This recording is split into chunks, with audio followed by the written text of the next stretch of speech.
એક વર્ગના 300 વિદ્યાર્થીઓએ પરીક્ષા આપી. તેમાંથી 10% લોકોએ A ગ્રેડ મેળવ્યો, 20% લોકોએ B+ ગ્રેડ મેળવ્યો, 30% લોકોએ B ગ્રેડ મેળવ્યો અને 17% લોકોએ C ગ્રેડ મેળવ્યો. તો પરીક્ષામાં બેઠેલા વિદ્યાર્થીઓમાંથી કેટલા વિદ્યાર્થીઓ નાપાસ થયા હશે તે શોધો. હવે A ગ્રેડ મેળવેલા વિદ્યાર્થીઓની સંખ્યા જોઈએ તો 10% છે. B+ ગ્રેડ મેળવેલા વિદ્યાર્થીઓની સંખ્યા 20% છે.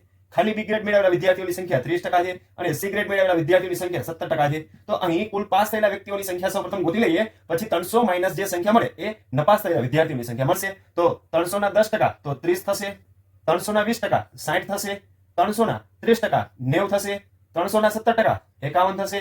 આ સંખ્યા પાસ થયેલા વિદ્યાર્થીઓની મળે છે. તો ચારેય સંખ્યાનો સરવાળો કરીએ તો 231 મળશે, જે 231 વિદ્યાર્થીઓ પાસ થયેલા છે. હવે પ્રશ્નની અંદર નપાસ થયેલા વિદ્યાર્થીઓની સંખ્યા ગોતવી હોય તો 300 માઇનસ 231 કરીએ, જેથી કરીને નપાસ થયેલા વિદ્યાર્થીઓની સંખ્યા મળશે. તો બાદબાકી કરીએ તો 69 જવાબ આવશે, જે નપાસ થયેલા વિદ્યાર્થીઓની સંખ્યા દર્શાવે છે.